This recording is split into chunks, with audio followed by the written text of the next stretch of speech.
Welcome to John Kleis Car's YouTube channel. Today's little video is about the Porsche 911 996 Carrera 4S behind me. We've done Apple CarPlay on this as well as DAB and USB charging.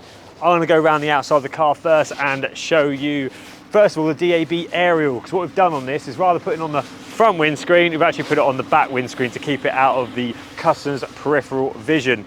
Now, if I go to the bottom, we've got a couple of videos on a channel like this, but never bores me to show you at the back. That's the DAB aerial there, just literally subtly to the Porsche logo, and then it goes all the way across the top like that. Extremely subtle, hidden by the dot matrix, and from the front you can't even see it. Now let's get in the car and actually show you the Kenwood installed. My colleague Paige is currently in here doing a little Instagram reel, so I'm going to interrupt her and hijack her demonstration. Excuse me, multitasking.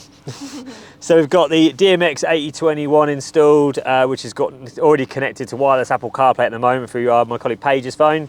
Customers requested to have the USB-C charging lead in the pocket below. This normally is a CD storage tray. If you've got a 996, we take that out and put a pocket here. And then there's just a little adapter on the end to convert it from C to A. We can also install the USB-C lead in the center console if you prefer it in here. Your request. If you BDIs at home, if you've noticed, yeah, we've got the short list on the left for left-hand drive. We will move that over to the right when the video is finished.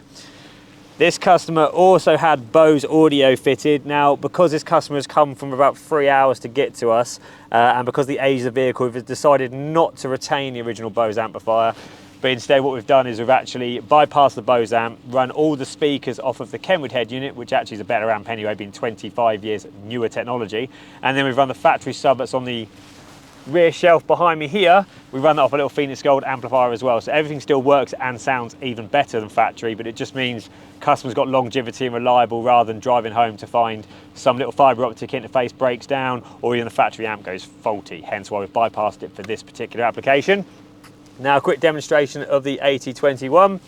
Home button takes you to the home screen of the Kenwood. This is where you would choose your options like DAB radio, so if I go to DAB, and now I can go into magnifying glass and I can actually scroll down all the channels in alphabetical order, easy as that, and then choose the one I want, and then you can store it on the right for your favourites. We used a flush fit fascia, so as you can see it actually fits up really nice along the dashboard without any gaps around it.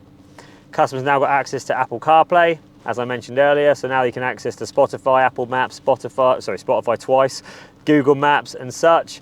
And what we've also done is, if I turn it off and then turn it back on again, we've done a little Porsche splash screen logo, meaning it won't boot up with the Kenwood sign, it will actually boot up with the Porsche logo as well, as soon as it actually does decide to turn on.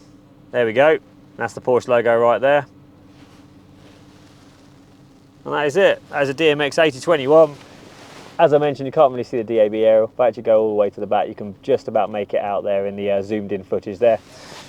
Anyway, that is finished. Navigation's kicking off. It's Connor from John Kleis Car Audio.